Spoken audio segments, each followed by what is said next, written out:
Zapatista del estado de Morelos, porque proclamo el plan de Ayala y de San Luis.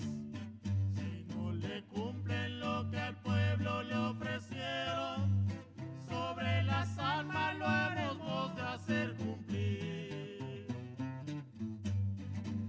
Muy buenas tardes tengan todos nuestros seguidores, oidores, miradores, masticadores, bebedores y regurgitadores de la comuna de la palabra, porque es impensable que la comprensión semiótica y significativa del lenguaje sea directamente decodificada a partir del estímulo sonoro presente. A veces hay que regurgitar las palabras, masticarlas, volverlas a masticar, reinterpretarlas, para al menos ello intentar comprender lo que el otro quiso decir o lo que dijo.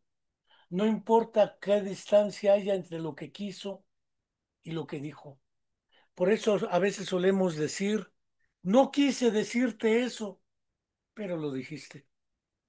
Entonces, todavía en la práctica docente, algunos docentes suelen preguntar, ¿me entendieron?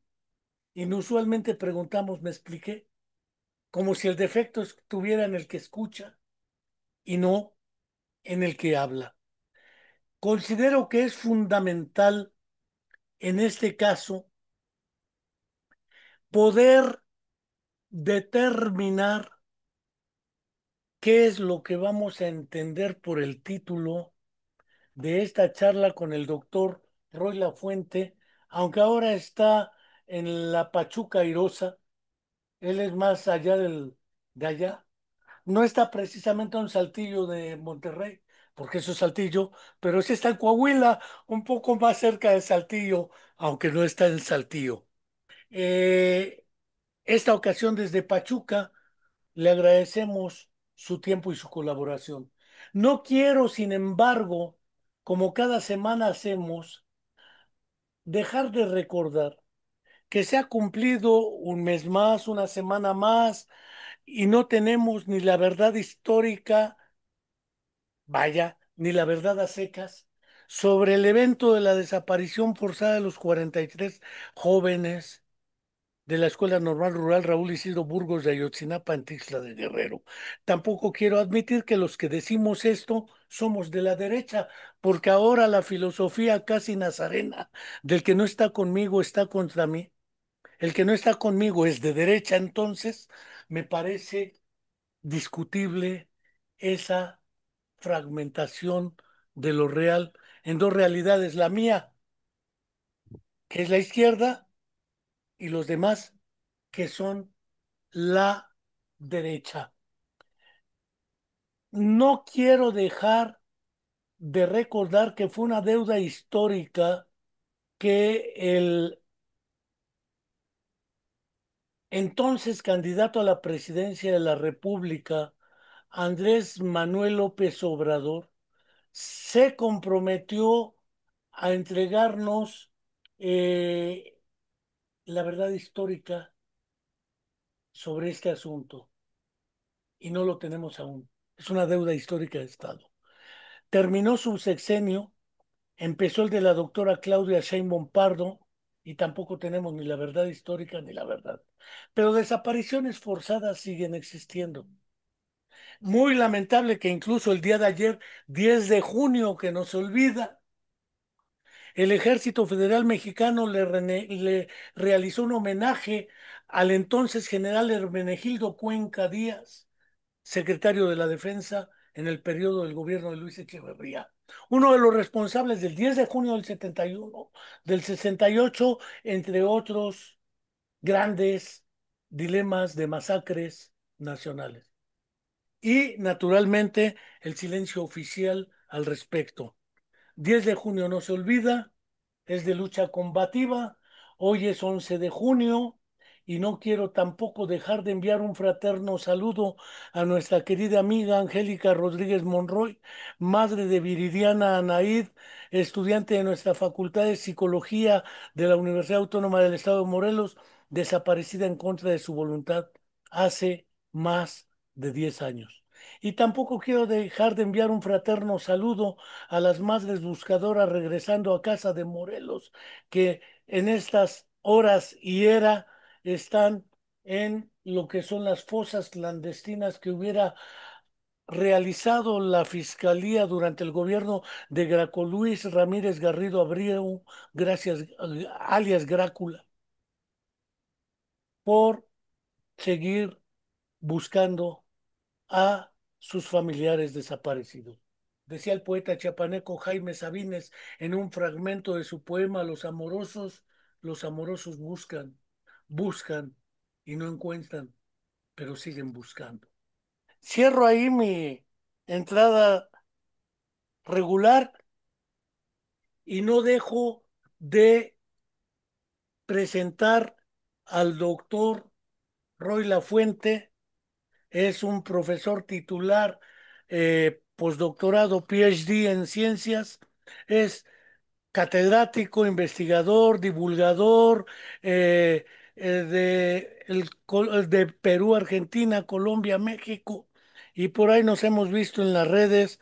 Por eso es que hemos acordado poder transmitir esta ocasión eh, para poder pedirle a nuestro colega que prenda su cámara para ver lo de decolonizar la psicología y el currículum en biociencias y poder empezar con una autopresentación general que hace él y naturalmente eh, señalar que el tema tiene que empezar con un término que en muchos lados aparece de moda, pero casi nadie lo define. La idea de la decolonización o descolonización, en, según la RAE. Pero a la RAE no le hacemos mucho caso porque es otra forma de colonialismo. El colonialismo lingüístico que viene desde la conquista de América, es decir, hace ya varios siglos. No quiero entonces dejar de cederle la palabra, agradecerle, empezar qué entiende él por decolonizar, sin siquiera negar la relevancia del pensamiento científico, el pensamiento crítico como referente histórico en la psicología, la neuropsicología o las biociencias, que es el término que él utilizó, y cierro mi boca.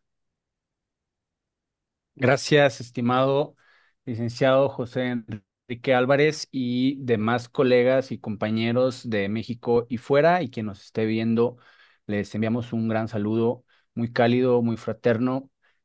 Y este tema que está en muchas universidades y en la mesa y en la agenda de muchas instituciones y universidades, viene a darnos esta relevancia e impacto tanto a los docentes, no solo del área de la psicología, sino de todas las ciencias o de las biociencias. Y vamos a pensar un poco distinto, vamos a intentar tomar el pensamiento crítico radical y el pensamiento decolonial para, cuando concluyamos esta sesión, tener otro tipo de actuar, tener otro tipo de pensar, otra praxis. Y bueno, espero les agrade este material, es para ustedes. Con mucho gusto se los comparto y lo tiene también el licenciado, igual va a quedar grabado en YouTube y demás. Y empiezo nada más un poco con esta eh, diapositiva y esta parte donde nos dice el gobierno de México que el actual paradigma no explica las observaciones del universo. Y de una vez quiero comentar que en realidad no necesitamos ni siquiera el concepto de paradigma. No nos encontramos regidos bajo ningún paradigma. Em, Decolonizar, primeramente como su etimología viene de esta parte de colonus o de cultivar, que tienen estas etimologías grecolatinas, por supuesto, en donde una persona aprende y crece y se desarrolla con determinadas ideas, con determinados pensamientos, con determinadas formas de pensar y de ejercer el poder ante los otros. Y lo mismo, las interacciones que hay, tanto económicas como sociales, y por lo tanto, primero hay que pensar en qué significaría la palabra colonización o qué significa estar colonizado, porque en realidad esto es una consecuencia de un proceso de invasión, de despojo, de abuso de poder, de extractivismo de los recursos del territorio y de explotación de las personas de distinto origen étnico que ha sucedido a lo largo y ancho de todo el planeta, no solo por lo que entendemos como América Latina, que ahora le llaman sur global. Entonces, el colonialismo y la colonialidad está en casi todo el planeta y lo han ejercido ciertas naciones y ciertos países considerados imperialistas o considerados colonizadores de territorios o de países o de pueblos. Decolonizar significa poner un alto y un freno a estos estragos y consecuencias del colonialismo que tienen un impacto directo en la vida de todos y cada uno de nosotros y en las interacciones y relaciones que tenemos nosotros, incluso en la estructura propia de la organización social y económica, hablando también, por ejemplo, de cuestiones políticas, de cuestiones financieras y hasta de cuestiones mentales o de buen vivir o de bienestar. Entonces, el decolonizar no solo la psicología o el currículum es extremadamente urgente, extremadamente relevante e importante para que lo hagamos todos y cada uno. No hay una sola forma de decolonizar cualquier ciencia o cualquier profesión, por así llamarla entre comillas, porque recordemos que no son exactamente lo mismo profesionalización, educación, formación, credencialización, etcétera, y podemos repensar y resignificar muchísimas cosas que vienen en torno a la psicología, que es lo que nos compete directamente a nosotros, por ejemplo, al maestro José Enrique, a mí, a otros más colegas de la comunidad científica de la psicología o de la neurología, y que nos interesa y nos importa, por supuesto, el bienestar mental y emocional de todos y cada uno con quienes interactuamos, ya sean nuestros colegas, nuestros compañeros, personas que acuden a algún tipo de proceso de psicoterapia, etcétera. Y por supuesto, no podemos negar este desarrollo científico o pensamiento científico, como se menciona o se comenta, sin embargo, sí lo podemos cuestionar y criticar. Todo es cuestionable, todo es criticable y todo está sujeto a algún cambio, en mayor o menor medida. Podemos pensar otra realidad y pensar otro mundo. De eso se trata de colonizar. Tengo aquí una serie de diapositivas que ustedes pueden estar observando y ustedes pueden ver a detalle cada uno de los autores, cada uno de la bibliografía misma es la presentación. Entonces, ustedes pueden observar todos estos grandes avances que hemos tenido en las neurociencias o la neuropsicología, pues con el estudio del cerebro, por supuesto, y creo que el cerebro es un órgano maravilloso que se ha estudiado a escalas muy pequeñas, a escalas cuánticas, y que se ha estudiado bastante bien. Esto es, tenemos una descripción bastante precisa, bastante clara y bastante amplia del sistema nervioso, porque no es solo el cerebro. La neuropsicología no es el cerebro y el cerebrocentrismo no existe. Eso es una idea que traen los que son, por ejemplo, radicales conductistas o que son muy conservadores y que, por supuesto, atacan, ¿verdad?, a la neuropsicología o a las neurociencias. Hay que entender que nuestro sistema nervioso es maravilloso, definitivamente, y lo que tenemos en conjunto eh, tiene grandes potencialidades, Como lo mismo puede ser manipulado, porque aún así que tenemos toda esta vasta red de capacidades de neuroplasticidad, de reserva cognitiva y demás, la realidad es que podemos ser muy fácilmente manipulados, muy fácilmente explotados, muy fácilmente colonizados. En este sentido más amplio de la colonización, desde la mente, la cultura, el lenguaje, la ciencia, la educación, etcétera. Lo vamos a ir viendo más adelante, pero no quería dejar pasar de lado cuánto tiempo tenemos estudiando el sistema nervioso. Siglos.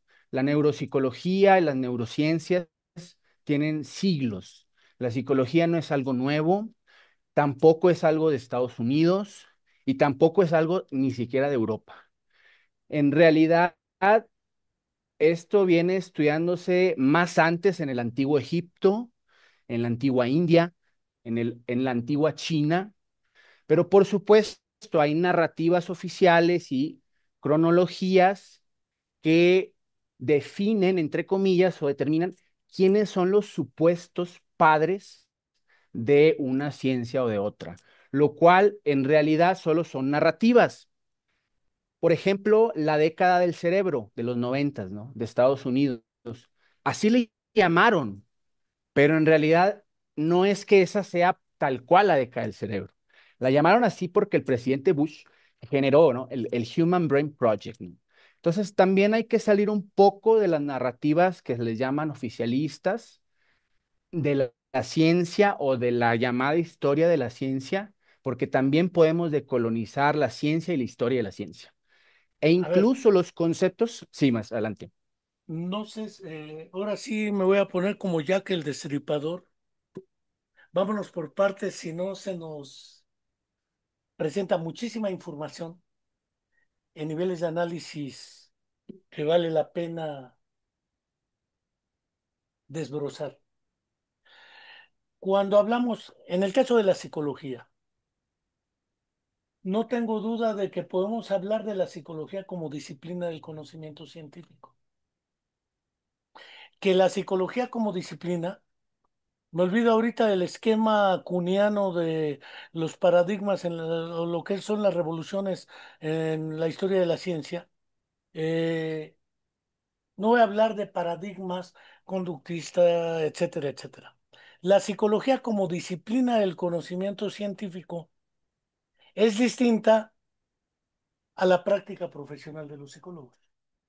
Porque si lo que hacen los psicólogos es la psicología, pues entonces cualquier cosa será la psicología. Si hace neurocoaching, eso será la psicología. Si aplica test, eso será la psicología. Entonces, creo que un primer deslinde es entre la psicología como disciplina, como un conjunto de premisas, conceptos, categorías y principios teóricos y metodológicos que permiten abordar un objeto de análisis, el psiquismo. Ahorita no voy a prejuzgar ciencia en sus condiciones históricas, culturales y demás, pero hay un objeto de Claro, estudio, una metodología, una serie de claro. premisas, principios y conceptos. Otra cosa es lo que hacen los psicólogos o la profesión de la psicología. Y una tercera es la formación de los profesionales de la psicología en las instituciones de educación superior. Tenemos claro, por lo menos sea Estados Unidos, Europa, Rusia o cualquier lado, las primeras escuelas de psicología como tales surgen a inicios del siglo XX. Es decir, las escuelas y la formación de los que se conocen como psicólogos.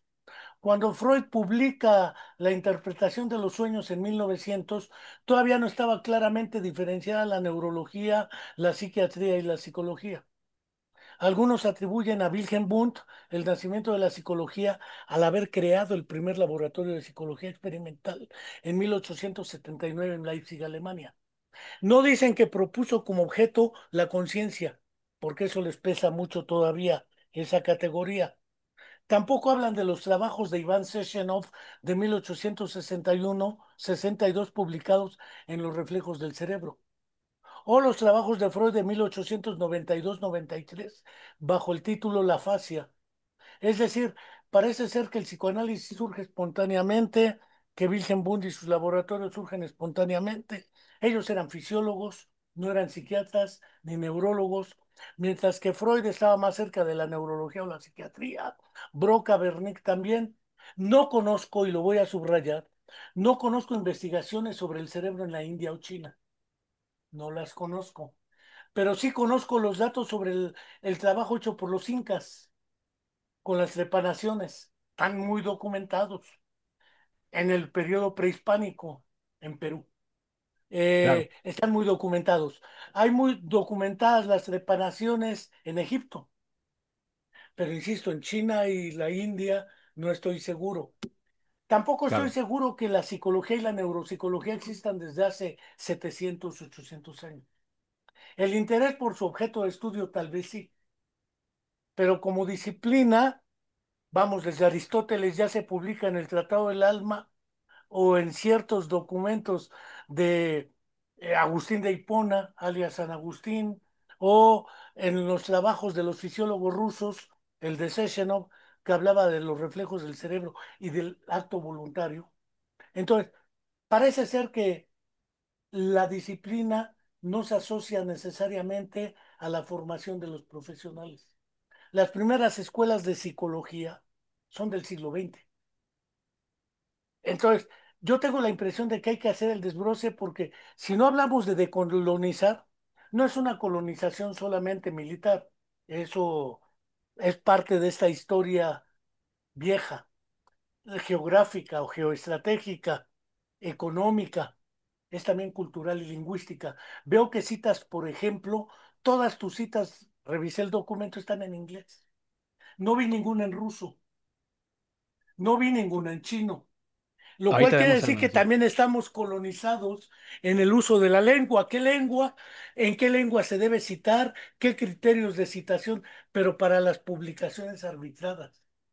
Pero en realidad eso es parte ya del dominio no de la disciplina, sino de las prácticas. Creo que vale la pena deslindar prácticas de la disciplina, porque si no también acabamos con la disciplina científica y entonces tampoco la ciencia, hay que dedicarnos al chamanismo, no sé. Cierro mi boca. No, no, no tenemos que dedicarnos al chamanismo, sino más bien a, como usted mencionó de ya que el destripador, doctor, vamos a desmembrar la palabra psicología incluso, ¿no? Desde el psico y el logos pues ya cambiaron. De hecho, le puedo decir así de inmediato, doctor, por ejemplo, la UNAM Campus Querétaro ya no abrió licenciatura en psicología, porque simplemente el concepto de psicología no cubre lo que ahorita necesita, vamos a decirlo, pues abrieron licenciatura en neurociencias, ¿no? Entonces, definitivamente, esta parte que usted comenta de principios y categorías, eran los que estaban en esta noción de la psicología tradicional como disciplina, ¿no? ¿Qué es una disciplina? Pues realmente es la constancia de estar investigando, buscando, escribiendo y publicando al respecto, ¿no? El logos, ¿no? El famoso logos, palabra, estudio. Pero ahora ya se habla de multi, inter y transdisciplinaridad. Entonces, estas nociones, por supuesto, han dado y han generado nuevos conceptos de lo que le llamamos las disciplinas científicas.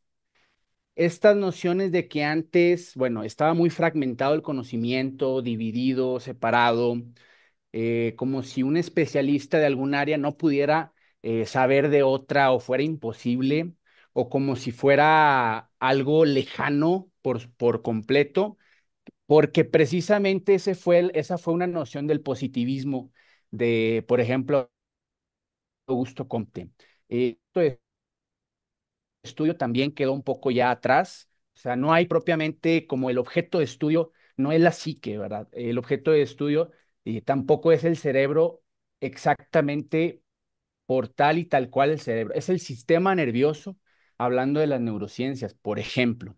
Entonces, esta transdisciplinaridad ya nos habla de este gran universo, pluriverso y hasta multiverso de lo que es el conocimiento científico, porque nos seguimos preguntando qué es la transdisciplinaridad científica, cómo se lleva a la práctica, porque bien usted bien lo ha dicho, en las facultades y universidades hay un currículum, hay un programa, hay una serie de evaluaciones y hay un egresado con una licencia, un título profesional y una cédula. Lo que hace adentro de un consultorio, dentro de un hospital, o lo que publica en sus redes, o lo que hace en algún curso o taller, puede ser distinto a lo que vio en la facultad o a lo que vio en el programa. Y no necesariamente eso es la psicología. Y precisamente haciendo pues esta charla, ¿no? O sea, cómo decolonizar la psicología, porque no hay una sola forma, y no hay una sola forma de decolonizar el currículum, y no hay una sola forma de pensar que científico o estas transdisciplinaridades que hay y grandes bibliografías que por supuesto en Occidente nos regimos bajo la APA porque estamos obligados a ello, academia, porque ese ha sido el camino que se ha generado en forma, digámoslo así, impuesta, ¿no? O sea, todo aquel profesionista tiene que atravesar una serie de requisitos, una metodología, una serie de evaluaciones, mostrar o demostrar una serie de datos o conocimientos, supuestos, entre comillas, y así poderle otorgar su título y cédula de licenciado en psicología, que ahora se llama licenciado en neuropsicología o licenciado en neurociencias. Y, por ejemplo, ya hay ingeniero en biomedicina o hay, por ejemplo, ciencias biomédicas. Todo este vendaval tiene, por ejemplo, tenemos un amplio recorrido, pero la pandemia incrementó exponencialmente los estudios interdisciplinares, pues para saber qué estaba pasando, ¿no? Entonces, a partir de pandemia, pudimos ver este incremento exponencial que hubo de estudios inter y transdisciplinarios y podemos verlo con este gran universo, multiverso y pluriverso de ciencias, ya sea de ciencias que antes había una clasificación como exactas o sociales, etcétera, formales. Sin embargo, esas clasificaciones o ramas de la ciencia ya fueron quedando atrás, ya fueron quedando atrás. Y ahora, por supuesto, nos estamos tomando de los estudios más serios porque necesitamos un sustento, necesitamos fundamentos. Queremos certezas, aunque a veces no las tenemos o no del todo, pero definitivamente sí queremos todo salud mental y queremos estudiarnos y comprendernos y si lo necesitamos, evaluarnos e intervenirnos para generar un cambio. Por eso tenemos ahora toda esta parte de las neurociencias, los neuroderechos o la neurodiversidad, que son los marcos actuales a nivel mundial, hablando de estos países que son algunos imperialistas y otros no, que han tenido un consenso científico dentro de las neurociencias. Y podemos ver Pregunto, muchos estudios. Sí, claro, maestro. tres preguntas. Indudablemente, todas las citaciones en inglés, reitero.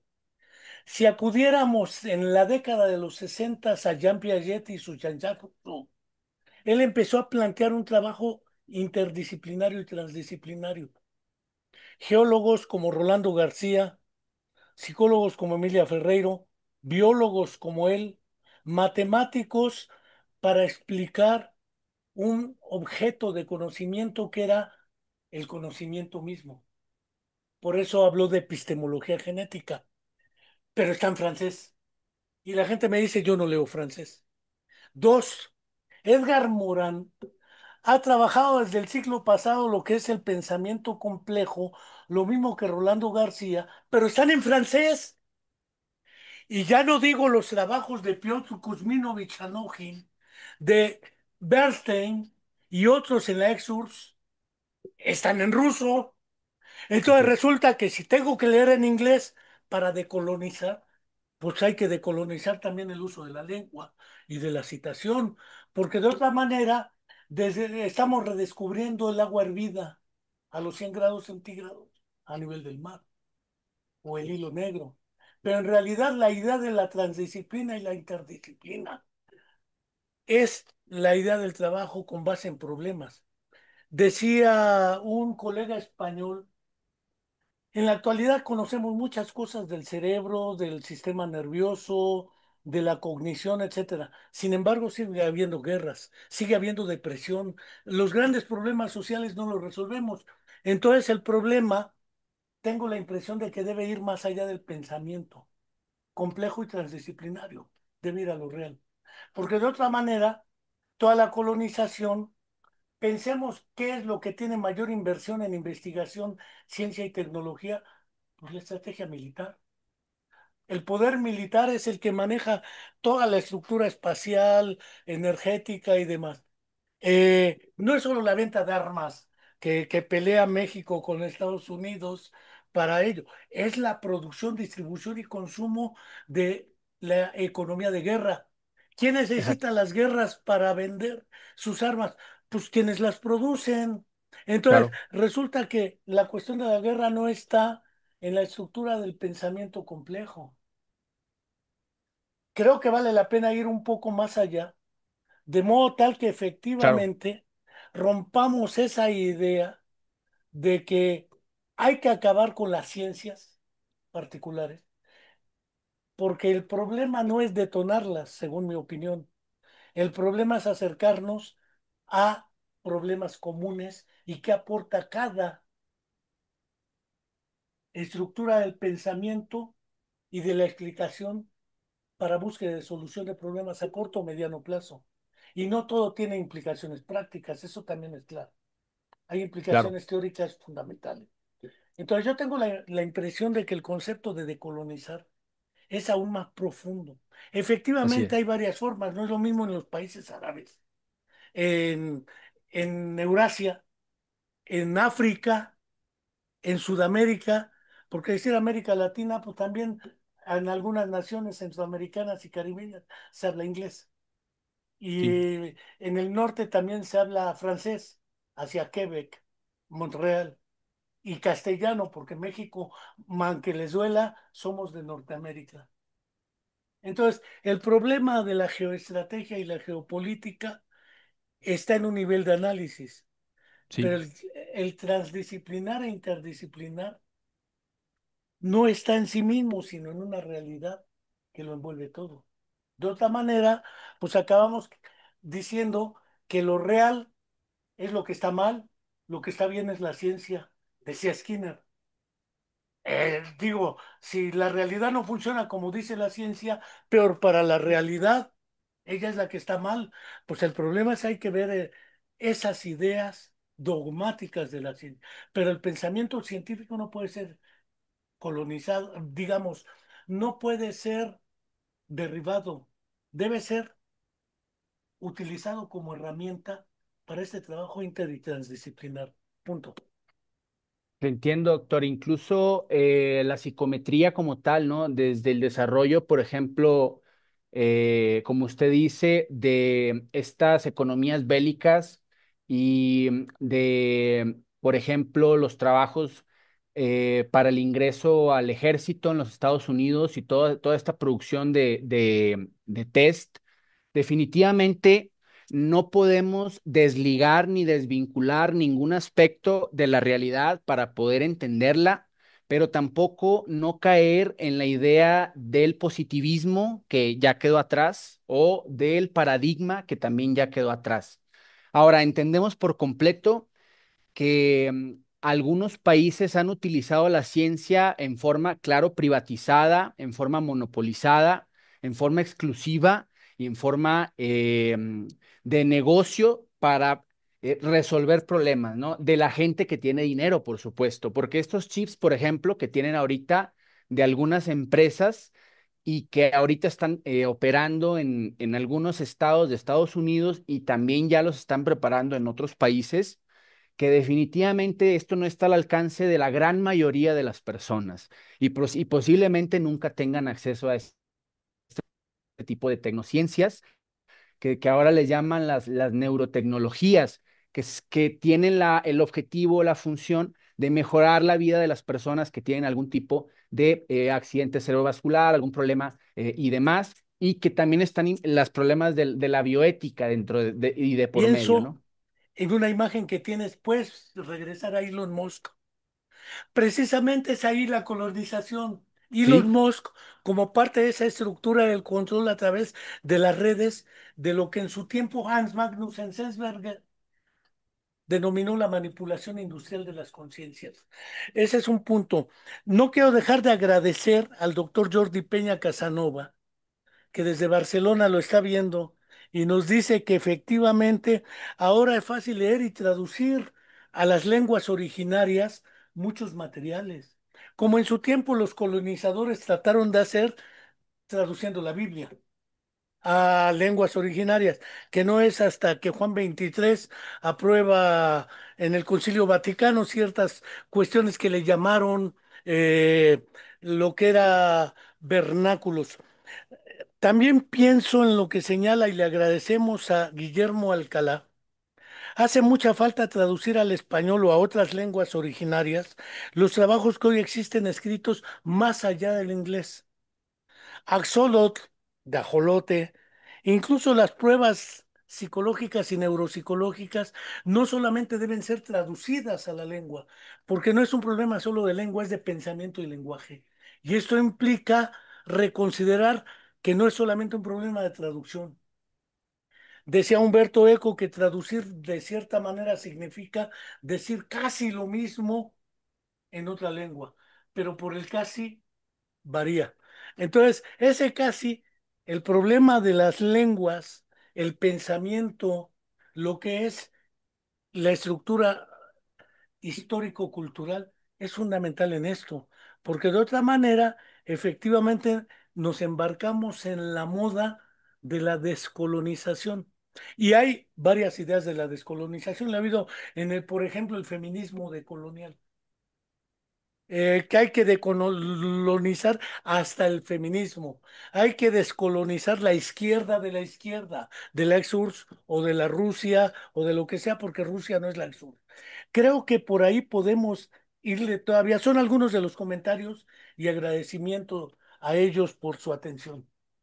agradecemos a nuestros colegas que nos estén viendo en cualquier parte del mundo y definitivamente, doctor, estas grandes universidades que son elitistas, por supuesto, y que muchos de los beneficios y de sus hallazgos y de sus publicaciones y lo mismo de resultados de tecnociencias van dirigidos a público exclusivo, elitista, está por supuesto denominado y privatizado en estos lugares, por ejemplo Silicon Valley, por ejemplo otros lugares en otros lados, y podemos entender y ver hasta dónde han llegado, por ejemplo, al estudio del cerebro mientras está dormido en tiempo real, o, por ejemplo, el estudio de lo que le llaman el bienestar, que también es un concepto en la actualidad ampliamente utilizado y aplicado por tanto los estados o gobiernos como de algunas narrativas de otros, pero también pensar en que el bienestar es un concepto que se puede decolonizar, doctor. Y en realidad podemos decolonizar prácticamente cualquier concepto que nos traiga a la mesa cualquier profesionista o cualquier especialista de cualquier ámbito. Y lo vamos a ver un poquito aquí adelante. Tengo yo aquí, por ejemplo, algunos nombres o ejemplos de la multi-inter o transdisciplinaridad, que ahora, por ejemplo, le llamamos ciencias del aprendizaje o ciencias del sueño o ciencias del bienestar o las ciencias de la salud mental, humanidades, los estudios de género, los estudios de coloniales, los estudios subalternos, la etnoeducación. Entonces, definitivamente, esto lo podemos hablar y ver en todas las facultades de absolutamente todas las carreras y prácticamente en todos los países del mundo. Y claro, sí también estamos muy alienados y enajenados con lo que nos muestra Occidente, que entre ellos mismos se dan los premios Nobel, por supuesto. Los Nobel los hicieron ellos para ellos y se los entregan entre ellos. Y ahí está la importancia entonces de pensar quién tiene el poder y qué han hecho con ese poder. Porque la ciencia no es neutral, la ciencia no es natural tampoco.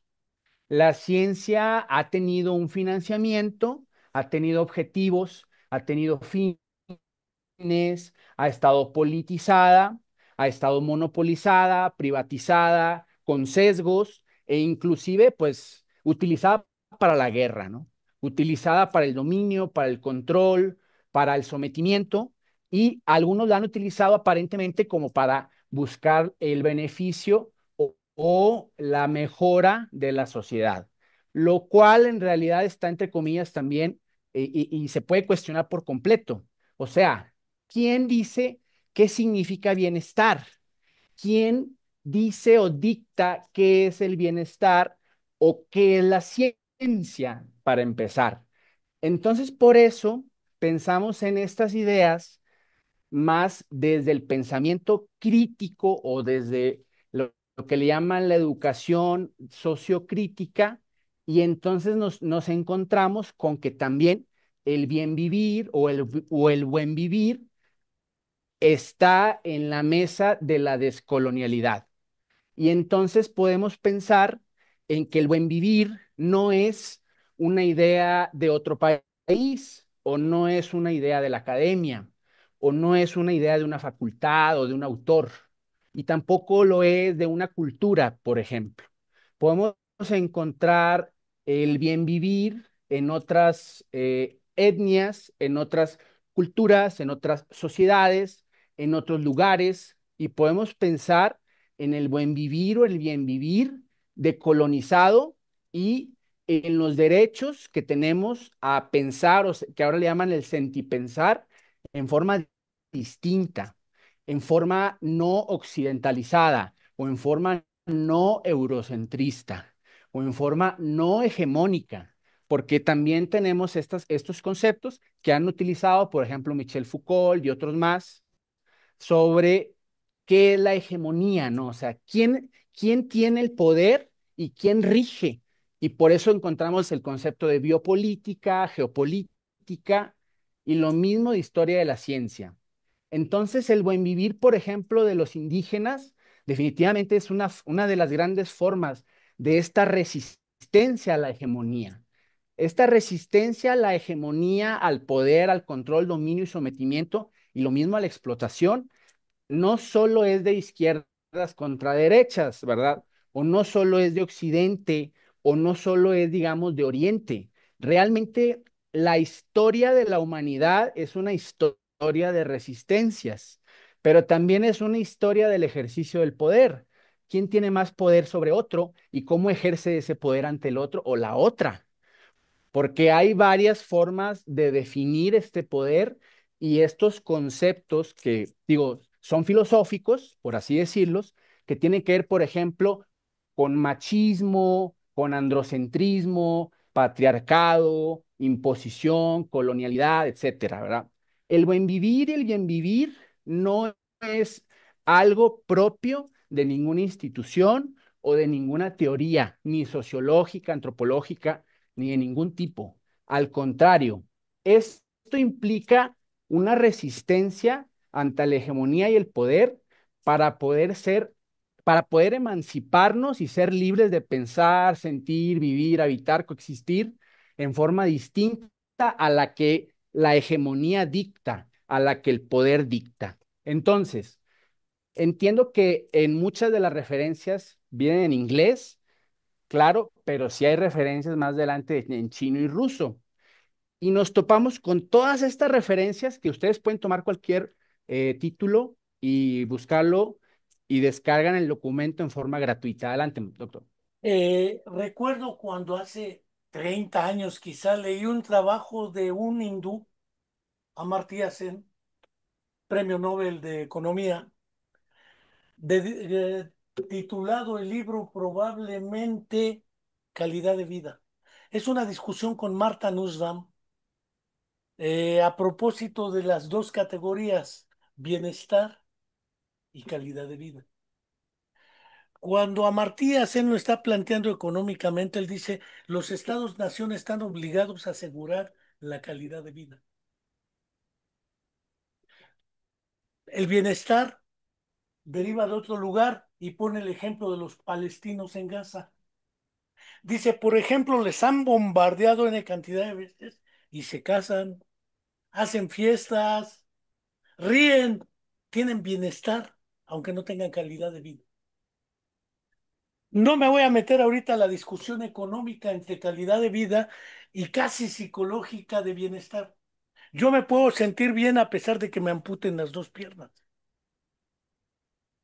El problema del bienestar y de la calidad de vida tiene que ver con cuestiones de responsabilidades de dos órdenes, el personal y el del Estado o gobiernos, que no es lo mismo Estado que gobierno. Me queda claro que decía el doctor Jordi Peña que él ha venido trabajando un test que se conoce como el test Barcelona, el cual ya tiene traducciones al quechua, por ejemplo, que es un buen intento el tratar de adaptar herramientas hechas para otra lengua y otra tradición a otra región histórica y culturalmente, lo que es el caso del quechua o el aymara en Perú o en Bolivia, que son dos regiones, o el maya en el caso de Yucatán, la región sureste de México, sur-sureste, o la norteña de Guatemala y parte de Centroamérica. Aunque esas divisiones son también, decía José Revueltas, muy inventadas, porque ¿qué hace diferente a un mame de Guatemala o un cachiquel de Guatemala que un mayense de Chiapas o de Yucatán? Esas fronteras derivan de otro tipo de colonización. Por eso el término colonización creo que vale la pena precisarlo. Lo mismo que el de decolonización o descolonización, porque de otra manera todo es neuro en la actualidad. Y decía un colega catalán, Saúl Martínez Horta, ya hasta ahora tenemos las neuromierdas. Cualquier cosa es neuro.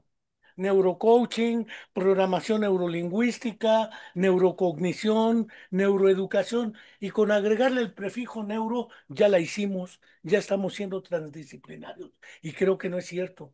El problema no es nominal.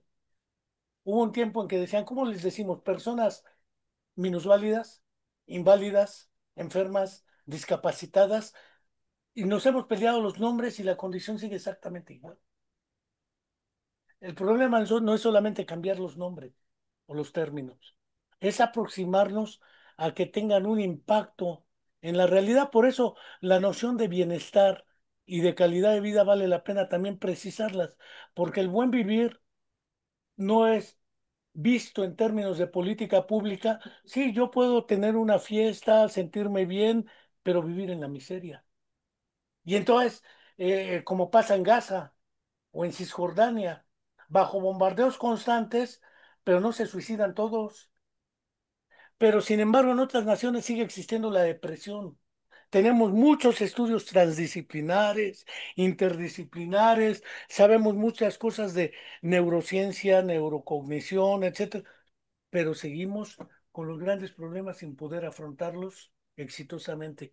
Parece ser que el problema está no solo en el conocimiento, sino en otros lugares también.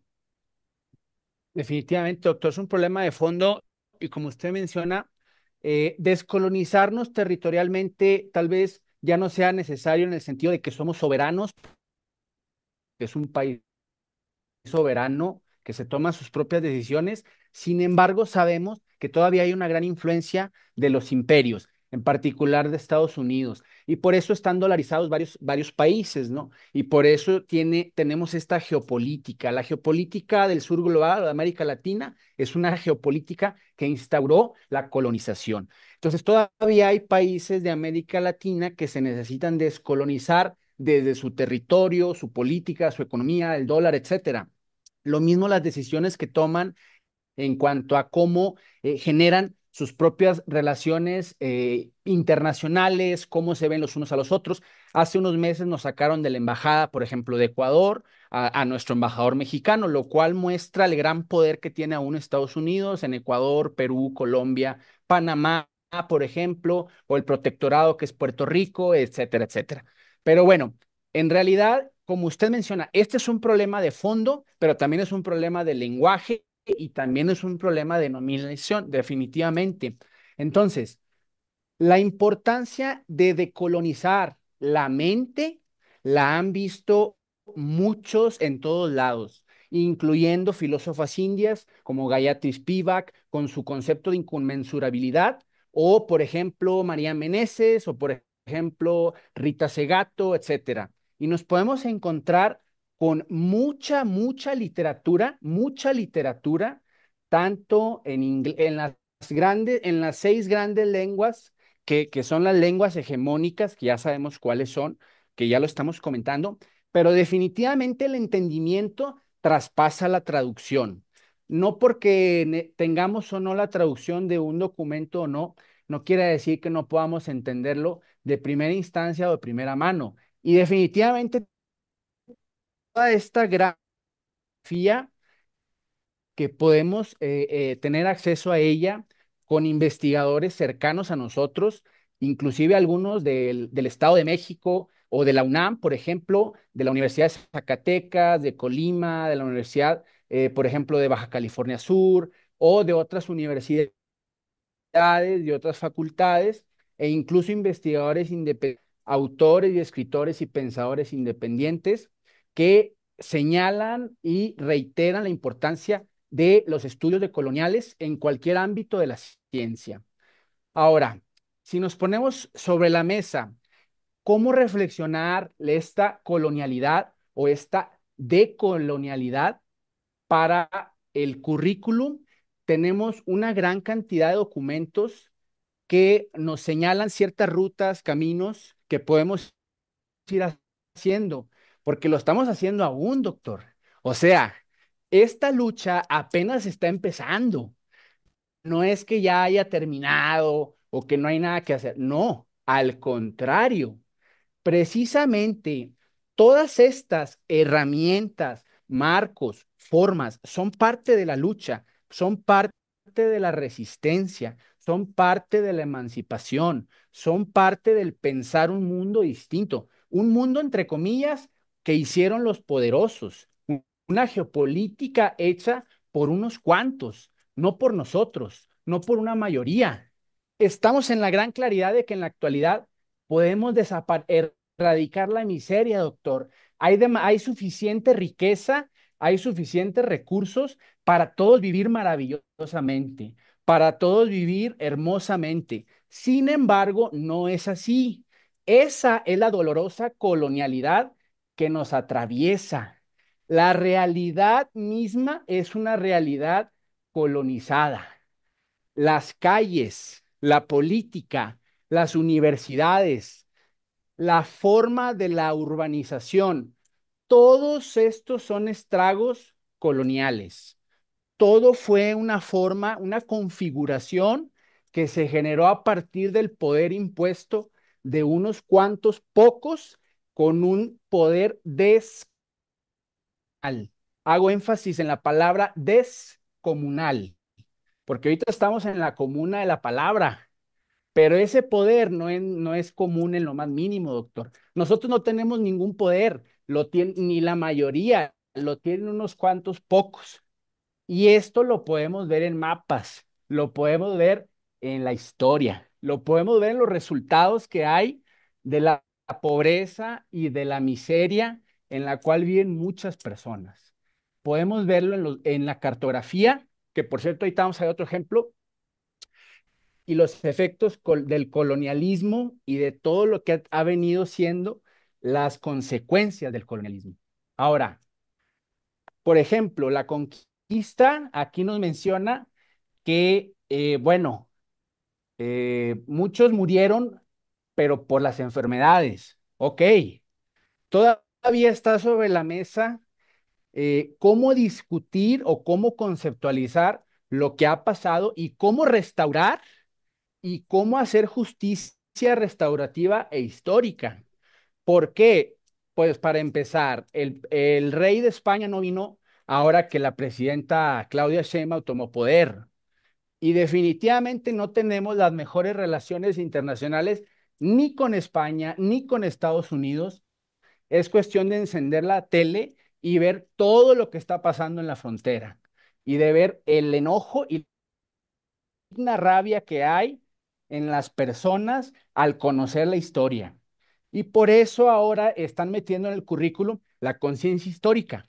Esta conciencia histórica la podemos ver en muchas instituciones, ya con muchos estudios y con muchas publicaciones que nos indican más o menos cuáles serían los caminos para ahorita, que no son definitivos, porque no hay una receta, como este libro de Paulo Freire, El maestro sin recetas. No hay una sola receta o una sola fórmula. Por eso hablamos de diálogos postcoloniales o decoloniales. Estos diálogos que se ponen sobre la mesa y entre los grandes especialistas están en muchos idiomas. Tenemos que hacerlo en varios idiomas, definitivamente, y voltear a ver a muchas otras personas y estudiosos de esto en otros lados, ya en China, en Brasil, en Ecuador, un poco, bueno, en Argentina, en Chile, etcétera. Y ahora, estos estudios subalternos nos hablan de que siempre ha habido una relación desigual de poder entre el uno y el otro. Y este ejercicio de poder es una imposición que luego trae las consecuencias que vemos ahorita. Las consecuencias que vemos ahorita son las consecuencias de la colonialidad. Pero la narrativa siempre ha sido la de culpar a la persona de su propia desgracia. La narrativa, la de culpar a la persona de malas decisiones, de su propia condición, de su propia situación, sus propios errores. Incluso lo podemos ver esto en la educación, en el modelo educativo que tenemos, pero por eso entró la nueva escuela mexicana, ahorita lo vemos. Podemos observar aquí los libros de Gayatri Spivak, y podemos ver también algunos libros de Ranajit Guha y podemos ver también estos documentos donde hablan del pensamiento descolonial, por supuesto, en los pueblos originarios y cómo están ahorita las protestas, por ejemplo, en Brasil.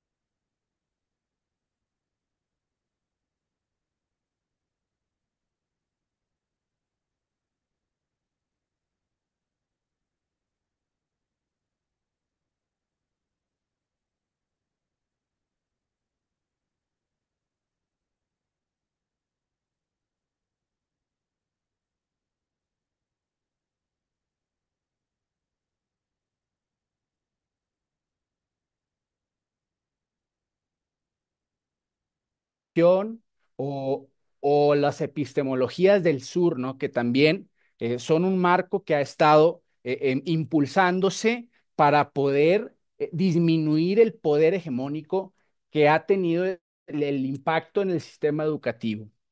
Podemos pensar, por ejemplo, en una transformación de la pedagogía e incluso en una agogía, doctor, porque la pedagogía, pues el paídos gogos es con los niños, pero la andragogía es con los adultos. Entonces, no vamos a enseñarle lo mismo a los niños que a los adultos, ni de la misma manera.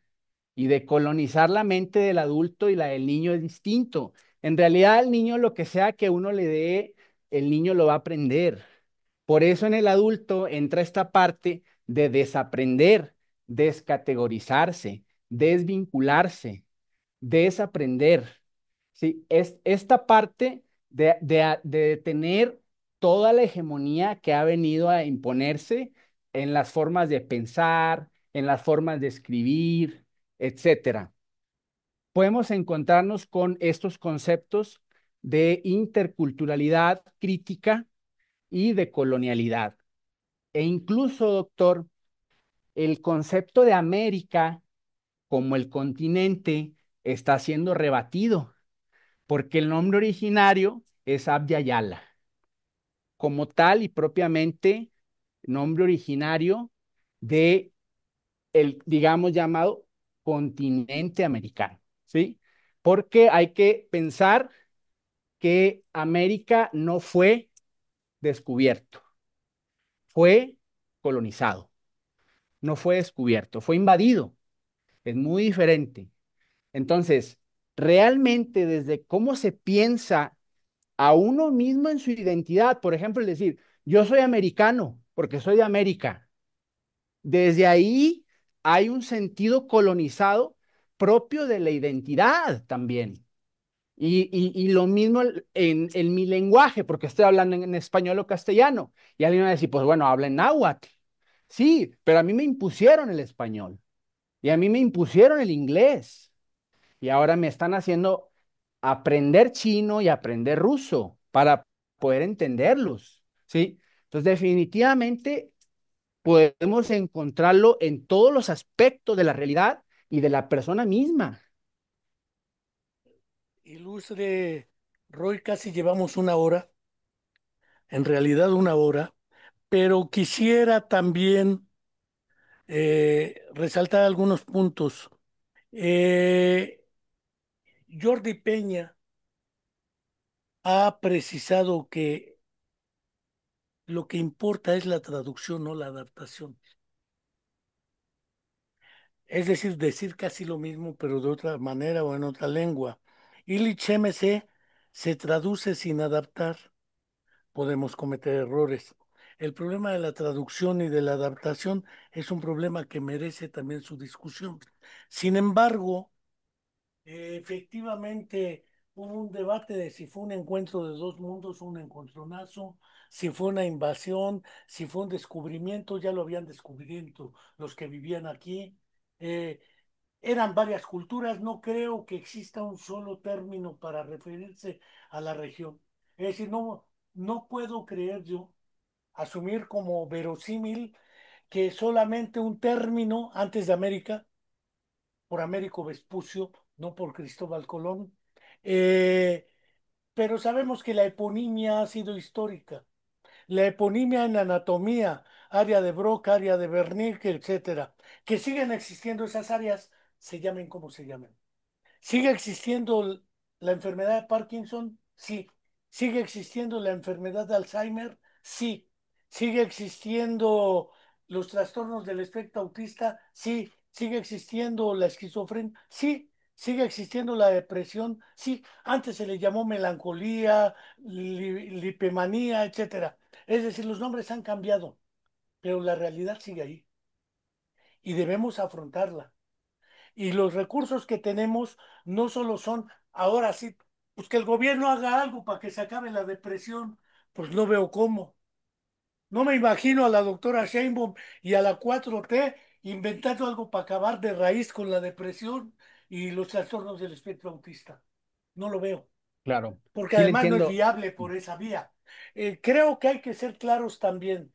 Decolonizar no significa negar un conjunto de conocimientos que tienen sustento sólido, verosímil y verificable para ciertos segmentos de lo real, porque nadie tiene la Claro, explicación de lo real como totalidad concreta. Karel Kosick en su dialéctica de lo concreto fue claro al respecto.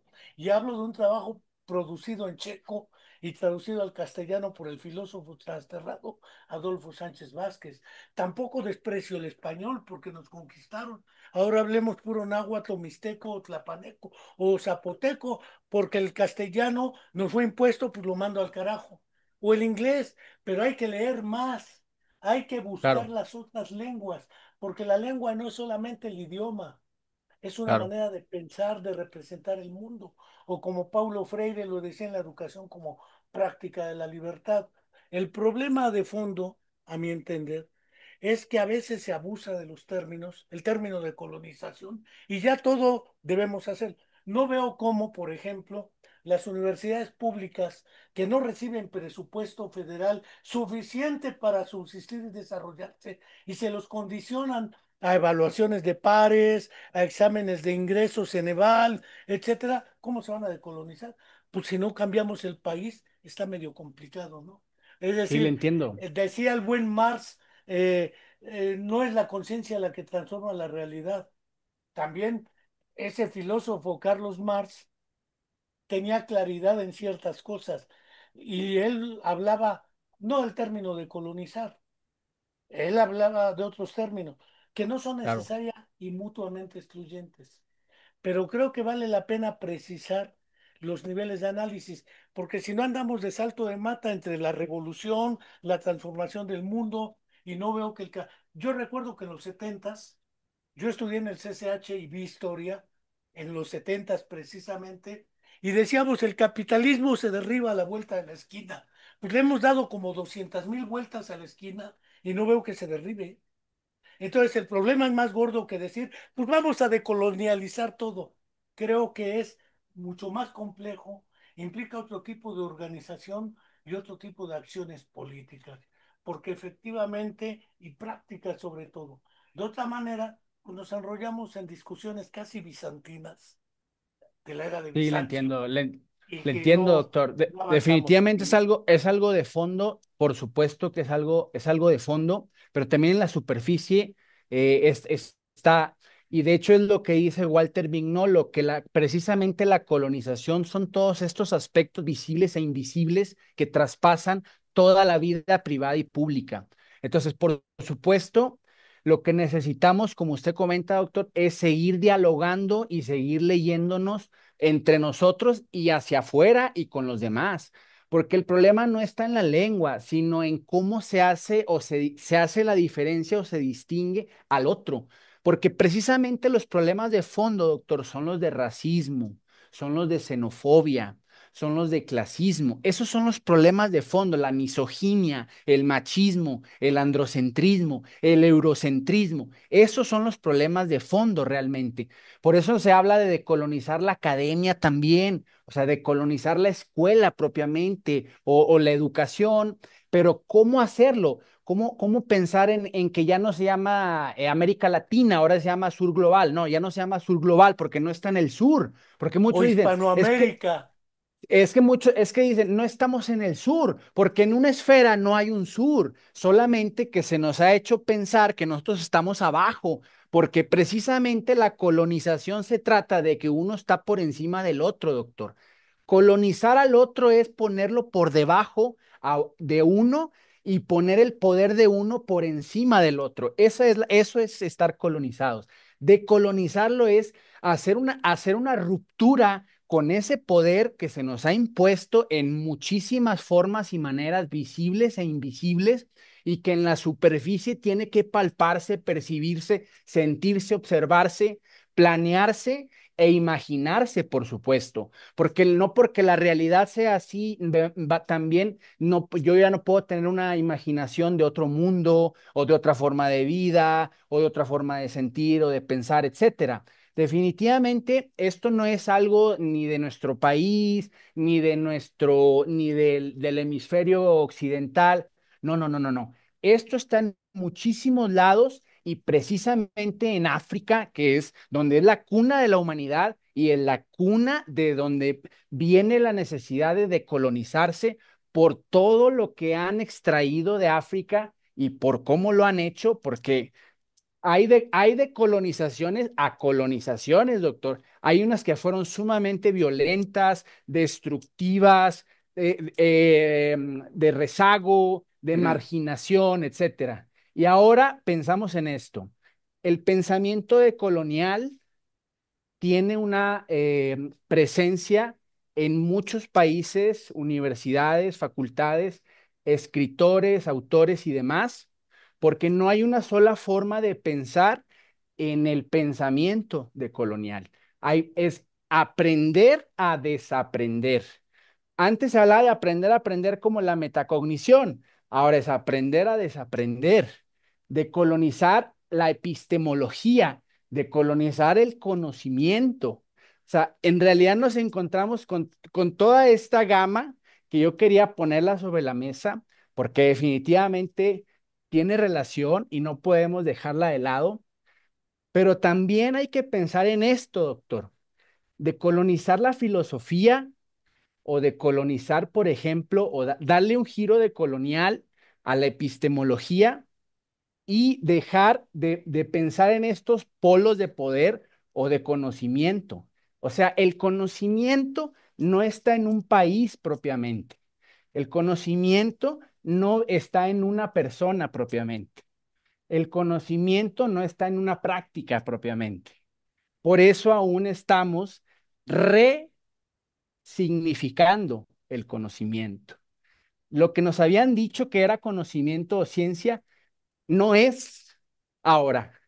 Por eso Brasil nos pone un mapa que podemos pensar que es un mapa al revés, pero no está al revés, doctor, sino que más bien nos fabricaron un mundo en donde vivimos al revés, porque vivimos colonizados precisamente. O sea, tenemos que darle vuelta al mundo para poder pensar en una decolonización realmente. Pero tampoco le podemos dar vuelta al mundo en forma literal, ¿no? Porque es una esfera. Pero hay geopolítica y hay fronteras, hay Visa y hay Mastercard. Y hay un sistema, bueno, en Rusia no hay Visa ni Mastercard, eso sí, pero pensar en que este mapa está al revés es parte de esa noción de cómo los mapas y la cartografía también son parte, ¿no?, del proyecto colonizador. Roy, ya para ir cerrando, porque ya llevamos 1 hora y cuarto prácticamente, me gustaría plantear que ha sido un diálogo, debate sabrosón, da para mucho más, Claro, indudablemente. Decía, es que insisto en que estamos redescubriendo el hilo negro. Anton Semyonovich Makarenko, aquel que hubiera escrito el poema pedagógico, aquel que hubiera participado en la Revolución de Octubre, decía que es más fácil educar que reeducar. A un filósofo europeo se le ocurrió el término de construcción, que lo cuestionaba, por ejemplo, Mario Bunge. Eso de, de construir, qué jalada es esa. Pero esa idea de que hay que desaprender, porque aprender a aprender, de construir, de colonizar, son formatos que estamos buscando. En una entrevista que le hicieron en un semanario que se publicaba en México en el diario El Día, ya soy viejo, como verás, por mis citas y referencias y porque son citas de memoria. El, el artefacto periodístico semanal se llamaba El Gallo Ilustrado. Entrevistaron al poeta transterrado a México español León Felipe Camino, porque él hablaba en un libro del poeta prometeico. Y le preguntaron, ¿qué es un poeta prometeico? Y decía, el poeta prometeico es aquel que imagina el mundo no como es, sino como debiera ser, gracias a la fuerza poética de su imaginación. Efectivamente, si eso no es decolonizar, entonces, ¿qué es? Lo que pasa es que buscamos términos y términos que a la vuelta del tiempo nos están demandando cursos, seminarios y académicos expertos en la decolonización. Puedo pensar en filósofos desde lo que era que los acusaron de revisionistas, Gamal Abdel Nasser en Egipto, eh, Gamal Abdel Malik también, lo que era el propio Yasser Arafat en Palestina, lo que son algunos pensadores latinoamericanos, brasileños. Ahorita no prejuzgo si son hispanoamericanos, porque los brasileños hablaban portugués, que no es hispano, pero dejémoslo, sigan hablando el portugués. Eso marca también el carácter multicultural, porque México es multicultural, Perú es multicultural, Bolivia es multicultural. Entonces, decir que hay que decolonizar, Jordi Peña creo que lo dijo muy claramente. Repito, parece que olvidamos a los pueblos originarios y sus derechos. Y eso lo marcaba también un psicólogo estadounidense que trabaja con comunidades originarias, Ted Judd, que ha trabajado con indios de los que sobrevivieron en reservas en los Estados Unidos, pero me queda claro que no basta con cambiar la terminología, hay que hacer mucho más. Yo ahí cierro mi intervención. Me gustaría, si quieres cerrar con algo, no sin Sí, dejar de agradecerte, porque ha estado polémico esto, sí, claro, interesante. De otra manera no puede ser, porque si no, claro, seguimos sosteniendo las relaciones de dominio-subordinación, que según mi opinión son el exacto. problema de fondo, que es lo que decía Karl Ese, Marx, la explotación del ser exacto. humano por el ser humano. Esas relaciones de dominio-subordinación en diferentes niveles de expresión es lo que hay que ir rompiendo. Sí, Roy, doctor. adelante y muchas Claro, gracias. para cerrar, sí, claro, doctor. ¿Y cómo se ha presentado? Bueno, pues en los planes de estudio hay una reconfiguración de las materias, ¿no? Por ejemplo, en el bachillerato, porque sin memoria no podemos pensar en justicia, doctor. O sea, de hecho, pensar en la justicia es pensar en la memoria y pensar en la conciencia histórica, ¿no? Y pensar en los conocimientos indígenas. Entonces, sí hay toda esta gran intervención para generar un cambio y tomar en cuenta todos estos antes que ya les llaman las interseccionalidades de quiénes son los más vulnerables o quiénes son los que tienen menos, más los daños del ejercicio del poder del uno sobre el otro. Y definitivamente esta interseccionalidad que era lo que se hablaba antes, ¿no? De los privilegios de los cuales gozan muchos, pero que ahora que incluso hay estas iniciativas en los plenos, doctor, para hacer un cambio inclusive en la psicometría, porque hablan de que las evaluaciones psicométricas o, por ejemplo, las pruebas proyectivas que todavía se siguen enseñando en algunas escuelas y universidades, en realidad han tenido resultados devastadores para las infancias y por eso hay estas nuevas generaciones de protocolos, de intervenciones, evaluaciones, etcétera. Y los neuroderechos, doctor, que no son ningún invento ni nada, que en realidad están marcando los marcos de la política y la legislación y que definitivamente no se van a pasar de lado ni en lo legislativo, ni en lo académico o en las facultades, porque claro que esto es un proceso que no sé cuánto tiempo vaya a tomar, porque en realidad no lo sabemos, porque no hay una finalidad de la historia como pensaba Hegel o Fukuyama, o que hay una linealidad en la historia o en el tiempo, una final. No lo es así, solo que nos han hecho creer que así tiene que ser. Entonces, desde ahí ya viene la problemática de aceptar esa imposición, de aceptar esa subordinación, ese sometimiento.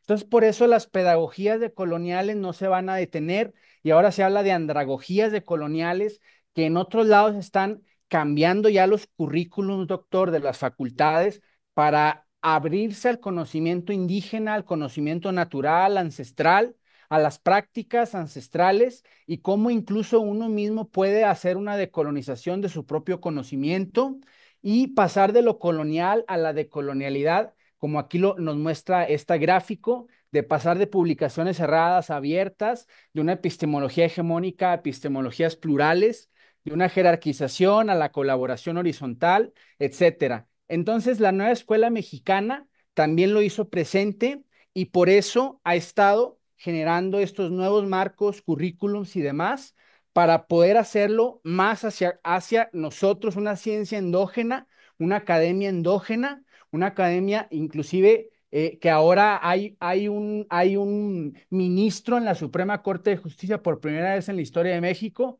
que tiene ascendencia indígena. Entonces, bueno, No pues es mis el primero conclusiones, fue doctor. Benito Juárez. Pero Sí, bueno, claro, bueno. este, y antes que indígena Sí, también es ser humano. Entonces yo creo que no por ser sí, indígena segura, Benito Juárez quería civilizar a los indios. Entonces creo que sí. vale la pena El matizar. indigenismo, claro, claro, fue un racismo, una forma de racismo. El indigenismo fue una forma de racismo. Pero hay Entonces, bueno, definitivamente hay que seguir luchando por la libertad, la emancipación y la soberanía, doctor, porque estamos pensando que otro mundo es posible, otra forma de vivir, de pensar y de habitar. No sin dejar de agradecerte, Roy, quiero señalar el punto nodal según mi punto de vista, las relaciones de dominio-subordinación. ¿Por qué? Porque hay personas, eso yo lo he visto con personas con parálisis cerebral o con personas que nacen con gemelias congénitas, sin brazos y sin piernas, que no tienen el poder de actuación directa sobre lo real. O personas que nacen ciegas y sordas, pero tienen un poder de influencia para pedir ayuda y apoyo. Entonces, la noción de poder también es vaga en ese sentido, eh, pero prefiero hablar de relaciones de dominio-subordinación, que es lo que hay que romper, porque esa noción de poder también tiene sus bemoles y sus matices. Ya tendremos tiempo de, por ejemplo, el concepto de despatologización que lo planteó Eliseo Guajardo en la década de los 70 a propósito de la educación especial, el de que los niños no tenían necesariamente problemas patológicos por los cuales no aprendían, problemas de aprendizaje, como si los maestros no tuvieran problemas de enseñanza. Pareciera ser que el problema es el niño y no el maestro o la escuela o el currículum o todo ello junto. Este, creo que hemos dejado más dudas y más puntos de debate que soluciones y eso te lo agradecemos. Agradezco a todos nuestros seguidores y todos los que comentaron, estuvo rica la charla en el chat y no dejo de reiterar la invitación, uno, a suscribirse a nuestro canal de YouTube, La Comuna de la Palabra. Dos, a acercarse a nuestra página de internet, el Centro de Estudios e Investigación en Neuropsicología del Desarrollo, y a quienes aún quieran inscribirse a nuestro seminario de estudios de caso, debate de estudios clínicos, porque los casos también han sido obviados en la práctica clínica teórica y preferimos los estudios transversales hechos con poblaciones extensas, muchos estudios estadísticos, pero la clínica históricamente ha tenido los casos como referente. No solo cito a Luria, no solo cito a Sachs, a Saúl Martínez Horta, Jesús Ramírez Bermúdez, entre otros más, Guillermo Laera. Creo que hay mucha experiencia ahí que hay que recuperar. Quienes quieran inscribirse aún lo pueden hacer. La información aparece en nuestras páginas de YouTube y sobre todo de Facebook, de la Comuna de la Palabra, de Neuropsicología del Desarrollo y de Enrique Álvarez. Hasta la próxima y muchas gracias. Gracias. Nos vemos pronto. Gracias, doctor.